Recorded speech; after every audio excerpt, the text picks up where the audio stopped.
Yes. Can you hear me? Yes. Okay. Good. Yeah, I would like to join my predecessors, thanking the organizers for giving the opportunity to talk here. Okay. Nothing seems to be working.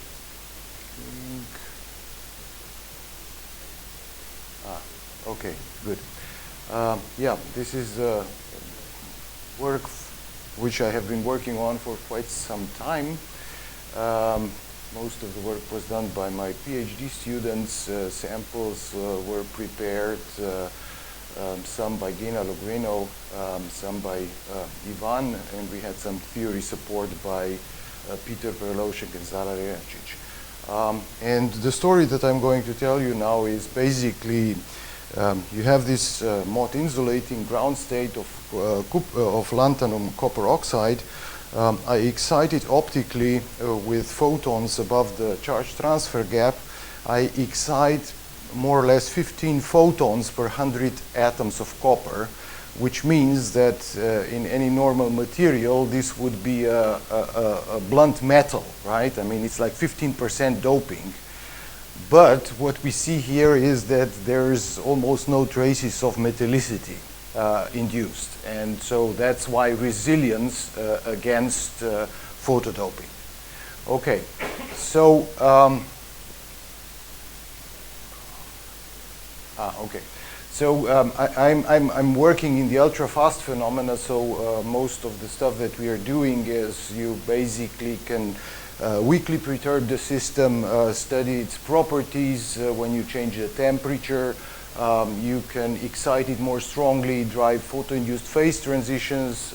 Recently we have been working on tuning the material properties in high pressure cells towards some quantum critical points, and there, for example, when you zap it with a short optical pulse, you may expect to generate some metastable states which may be long-lived, not serendipitously, but really like looking in the area where the two phases or the two free energies of the two phases are anyway almost degenerate.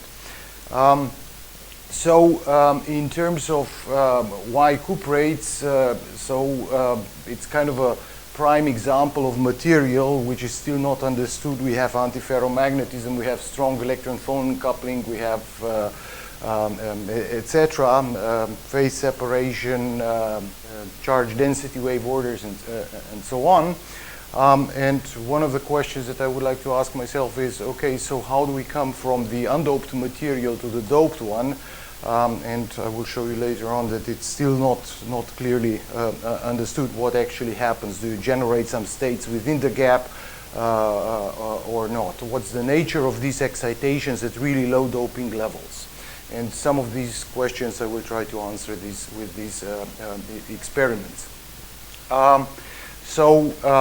Yeah, in terms of doping scenario, there's still, for example, open question what happens when you dope this charge transfer insulator. When you add these holes, do you basically generate some kind of a states in the gap, or does the chemical potential shift and basically you have all the physics responsible for superconductivity here in this band.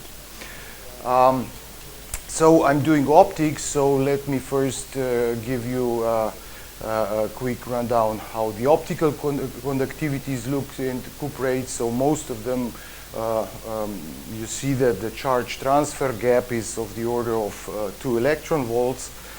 So if we look at the doping dependence, this is what Neven was already showing, this old data. So you have this charge transfer gap of about 2 electron volt for LASCO. And then upon doping, you basically start seeing this mid-infrared peak, which then gradually merges to the Drude, but one could argue only at overdoped regime you really have kind of Drude. This mid-infrared feature is present well in the up to optimal doping. Okay,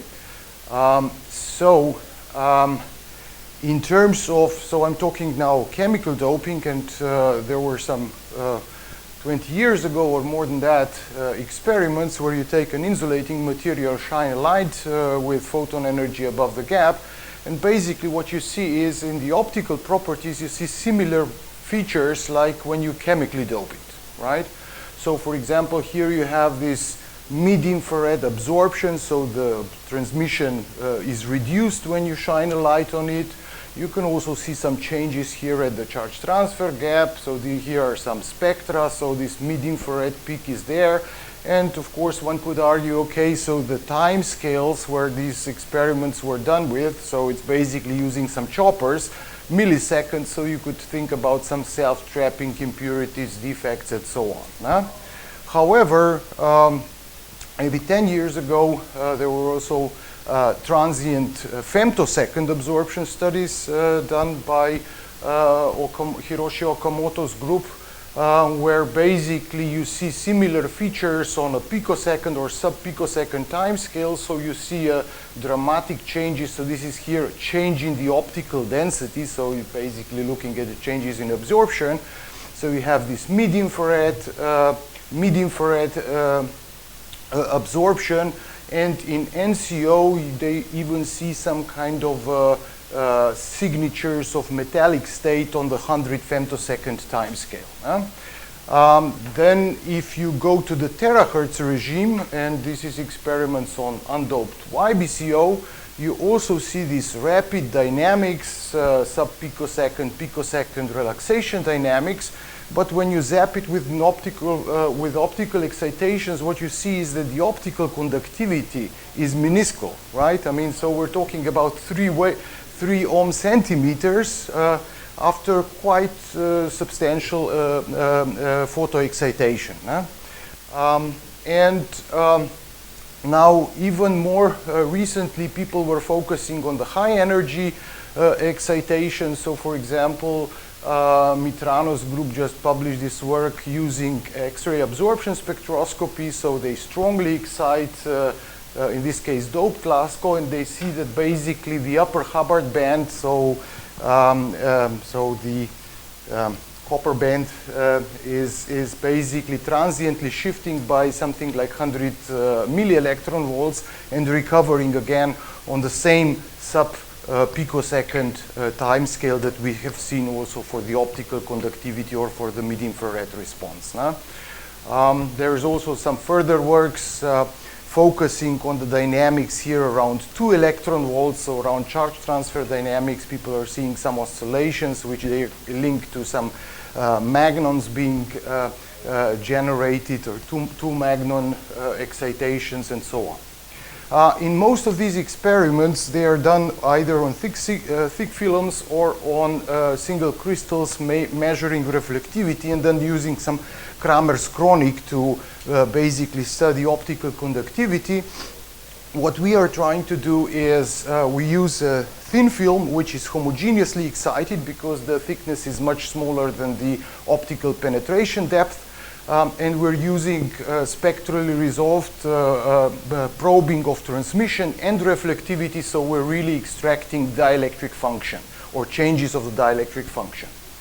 The approach is, for example, the first simple approach was done on studying electron phonon thermalization in copper.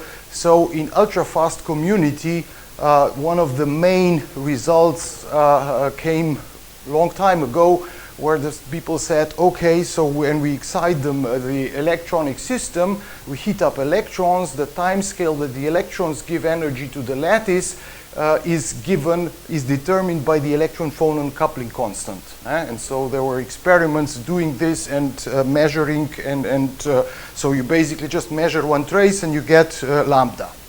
Well, sounds perfect, but are the electrons really thermalized on such a short time scale? And so that's what we did was, for example, we studied copper where you have this D band to the Fermi level transition, and you can have some simple model, optical model to explain the temperature dependence of the dielectric function. So the big changes, as we will see later on, are around 2 eV, whereas there's this d to the Fermi level phase transition, and they are basically dominated by the changes in the distribution function, so thermomodulation. So when we study optical changes in reflectivity and transmission, we can go and calculate the changes in the real and imaginary part of the optical conductivity. Then what you can say is, okay, at 10 picoseconds after relaxation, the system is just characterized by somewhat elevated temperature. So I know that the distribution function is thermal, and so using my model, then I can go back in time and I can basically see how my changes in optical constants relate to the changes in the distribution function. And when you do that, you basically see that, okay, so thermal distribution is thermal only about 500 femtosecond after photoexcitation. And so from there on, you can indeed use these two temperature models, but on the early time scales, there's a lot of energy going to the phonons, and it's not going to, it's not stuck in the electronic system. So only if you really do high excitation experiments, you can basically come to this electron-phonon coupling constant in a consistent way. All the rest are just very crude approximations. Okay, but now the same kind of approach we're doing in LASCO. So we are basically exciting, oops. Okay, so we are basically exciting across the charge transfer gap. We're measuring changes in reflectivity transmission, and then determine by using thin film formulas changes in the real and imaginary part of the optical conductivity, or epsilon 1, epsilon 2, that I'm plotting here. The changes are, so what you can see here from the,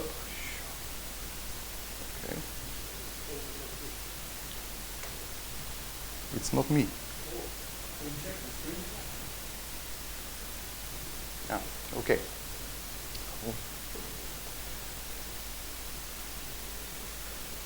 Okay, so what you can see here is that there's major changes around the charge transfer gap. So you can see that, sort of from the raw data, you can see that the charge transfer gap is moving, charge transfer transition, and you can also see this mid-infrared absorption here appearing. So if I now look at the changes in the dielectric function, complex dielectric function, I can basically do the simple model. First of all, I'm going to model my equilibrium optical conductivity by the sum of oscillators. So I'm taking one which corresponds to the charge transfer transition. I'm taking one at higher energies. And then in terms of non-equilibrium, so what I can do is I can say, okay, so this guy, I will allow this guy to move a little bit and broaden. This is basically all that I need to do.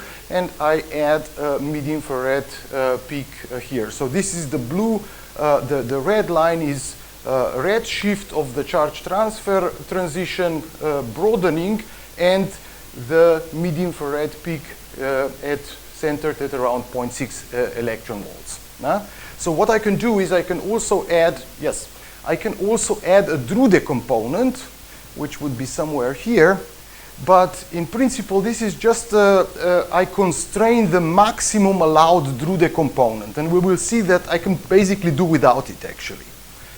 Okay. So just by looking at this, I mean, I use as little number of free parameters as possible. So basically, I can explain this result by shift of the charge transfer gap, broadening, and the appearance of a mid-infrared peak. Now we do this as a function of excitation density. So I'm plotting here the changes at, let's say, 200 femtoseconds after excitation. It doesn't look perfect, right? But I'm always doing this for epsilon 1 and for epsilon 2. The message number 1 is, for example, here at the 0.5 electron volt, change in epsilon 1, even at the highest excitation density, is positive. So if I would be inducing a metallic state, not the change in the epsilon 1, but the epsilon 1 should be at should be at negative, right? So there's no signature of, you know, doping level. So if this would be a silicon, I mean, it would be clean metal. Huh? So the contribution of Drude is really, really, I mean, so what I'm plotting here is something that is within my constraints allowed, but it can be even much smaller.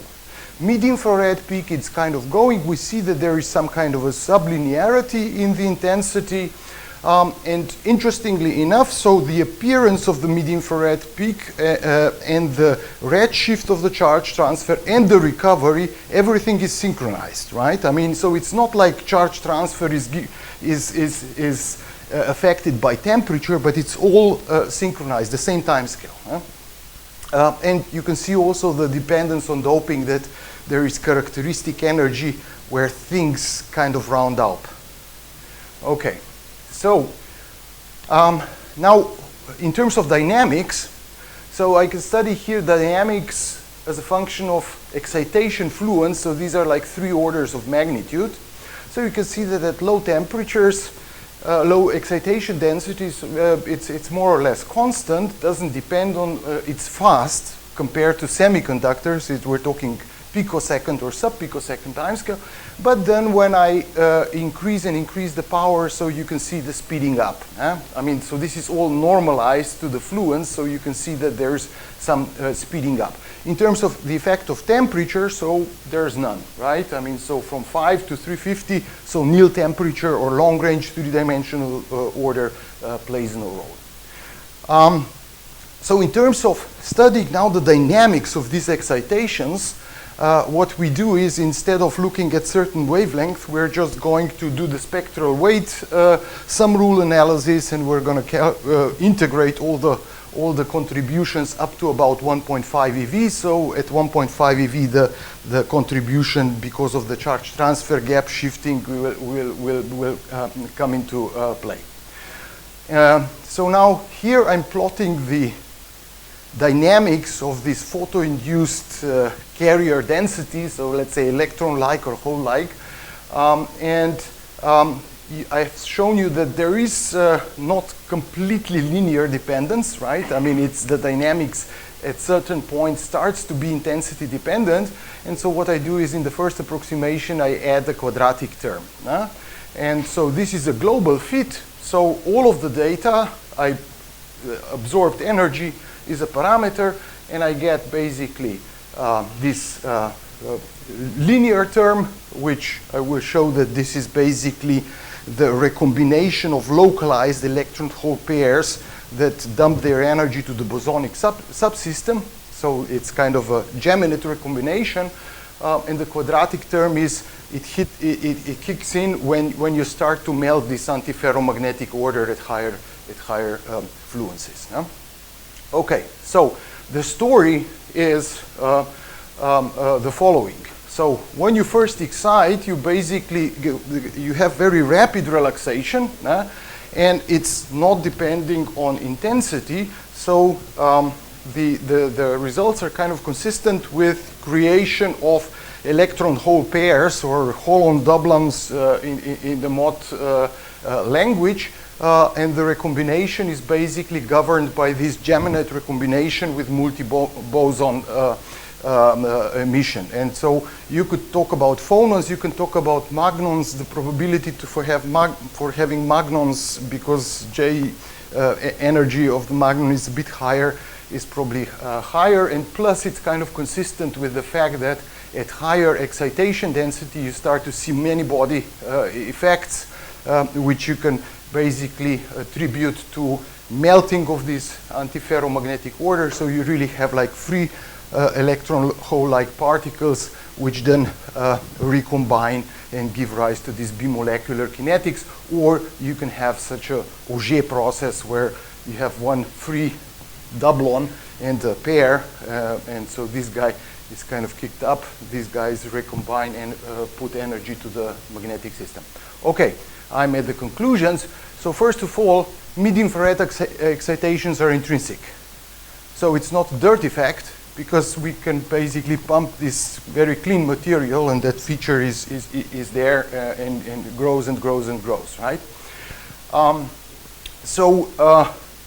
I've explained you that this initial relaxation seems to be governed by the geminate recombination, so the particles don't move or barely move, and you can think about the spectral properties of these quasi-particles to have a very tiny contribution to the coherent, but it's mostly incoherent. All that I'm talking about, Drude, is my upper limit. And it's extremely, extremely resilient, right? I mean, so this is a good question, why? And yeah, with that, I'm at the end, and thank you for the attention. Sorry for all the clicking problems. Thank you. Time for one question. All right, thank you for the interesting talk. So I have a technical question about the spectrum. So you showed down to 0.4 eV.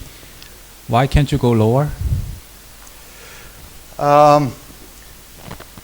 Technical question. Below 0.25, I shouldn't do it because then I have effects in my substrate. I have absorption in the substrate. What's the substrate? We do the LSAO, and I mean, you know, you're looking at some small changes, right? And so there, yeah, you will have, substrate absorption. Yes, at that energy. I mean, so you can go down at below 3 terahertz. Of course, you're going to again have an open window. We tried also in this low terahertz range, but in our case, the films are very thin, and so the signals are really even tinier than what were done at LASCO, at YBCO. So, but, yeah. Okay, thank you.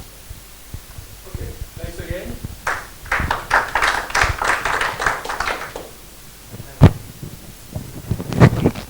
Oh, I'm gonna cherish it.